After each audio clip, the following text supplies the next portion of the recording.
बिस्मिल्लाहिर्रहमानिर्रहीम। प्यारे दोस्तों, क्या आपको पता है कि यहूदियों ने उस लाल रंग की बच्चिया को हासिल कर लिया है कि जिसे वो पिछले 2000 साल से तलाश कर रहे थे।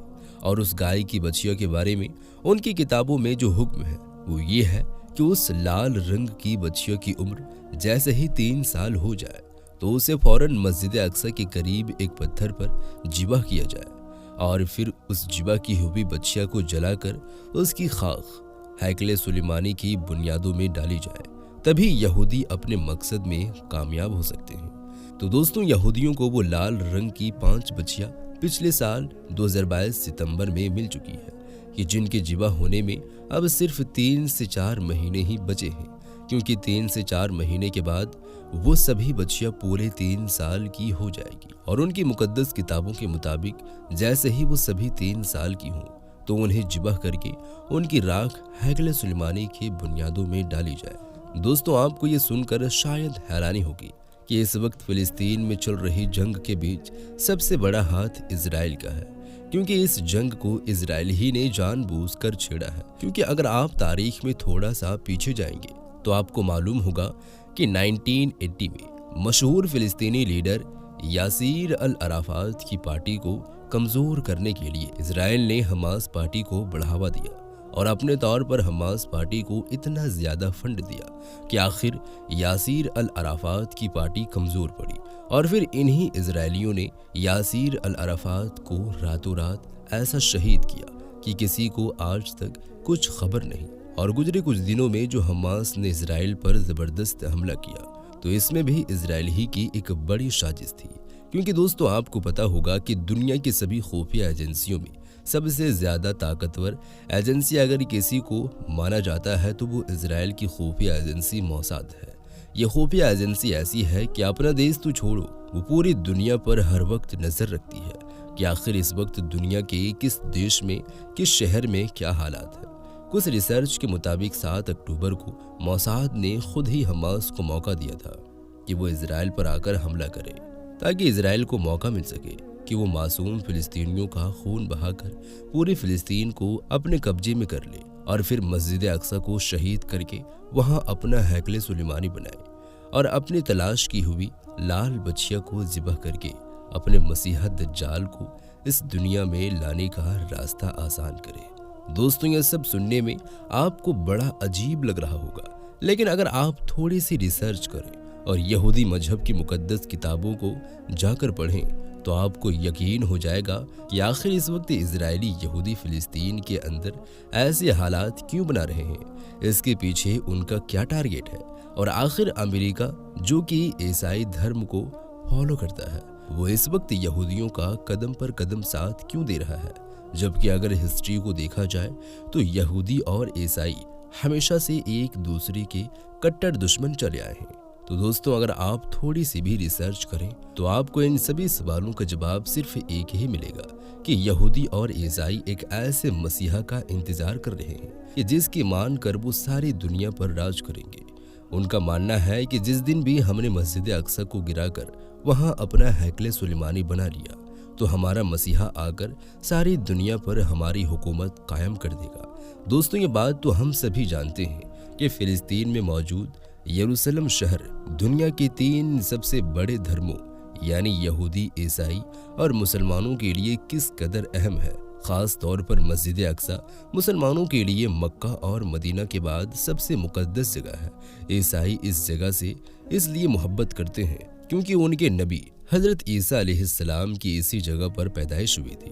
और यहूदी इस जगह से इसलिए मोहब्बत करते हैं क्योंकि आज 2000 साल पहले इस मस्जिद अक्सा की जगह उनका हैकले सुलेमानी बना हुआ था, कि जो उनके लिए वही अहमियत रखता है जैसे हम लोगों के लिए मक्का और मदीना। लेकिन 2000 साल पहले जब टाइटस नामी ईसाई बादशाह ने यरूशलेम पर हमला बोला तो यहूदियों की असल इबादत गाह हैकले सुलेमानी को पूरी तरह बर्बाद कर दिया और लाखों यहूदियों को कत्ल करके उस ईसाई बादशाह ने यरूशलेम पर अपना कब्जा जमा लिया।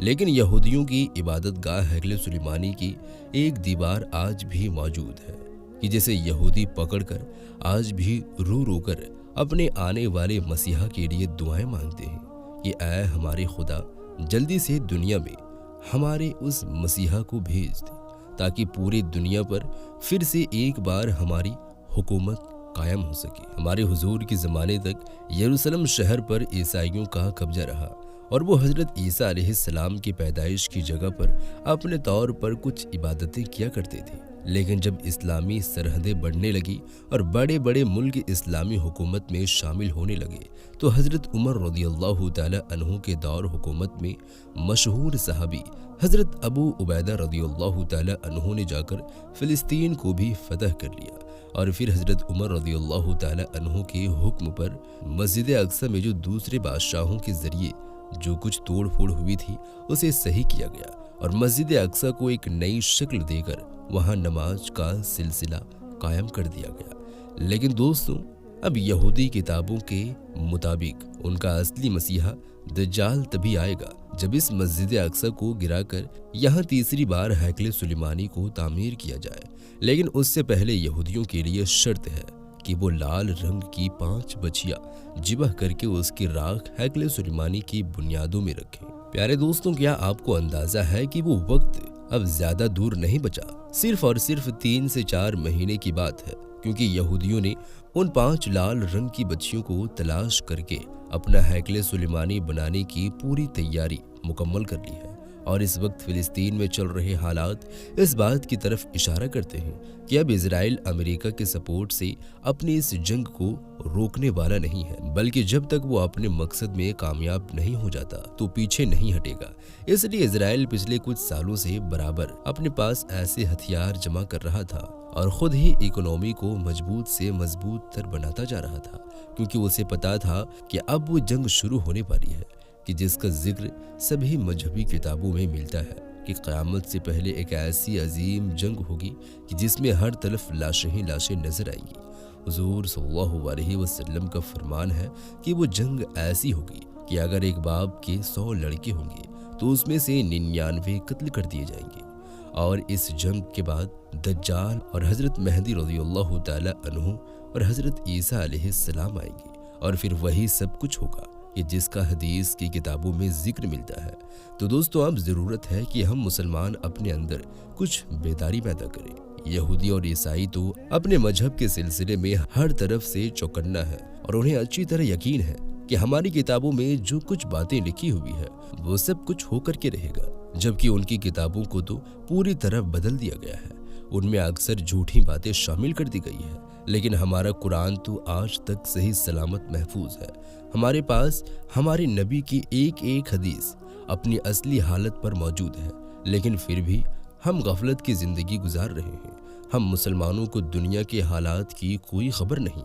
यहूदी और ईसाई मुसलमानों को ख़त्म करके अपने मसीहा दज्जाल को लाने की पूरी प्लानिंग कर चुके हैं और हम मुसलमान हैं कि हमें नाच गानों से ही फुर्सत नहीं। बड़े अफसोस से बताना पड़ रहा है कि इस वक्त हमारे इलाकों में अक्सर मुस्लिम नौजवानों को खबर ही नहीं कि फ़िलिस्तीन में हमारे भाइयों पर कैसे जुल्म और सितम के पहाड़ तोड़े जा रहे हैं, बल्कि इन हालात के वक्त क्रिकेट मैच की खबर बड़े उरूज पर है। इसलिए देखने में आता है कि नौजवानों को क्रिकेट के बारे में तो एक एक पल की खबर है, लेकिन फ़िलिस्तीन में होने वाली हालात की कुछ खबर नहीं। समझ नहीं आता कि आखिर मुसलमान के अंदर से ये नहुसत कब निकलेगी और कब वो अपनी ज़िंदगी के मकसद को समझेंगे। अल्लाह ताला हम सभी मुसलमानों को पढ़ने और समझने की तौफीक अता फरमाए और यहूदी ईसाई के दज्जाल के फितनों से महफूज रखे। इस वीडियो को आप ज़्यादा से ज़्यादा शेयर करें। मिलते हैं एक और नई वीडियो के साथ, तब तक के लिए खुदा हाफिज।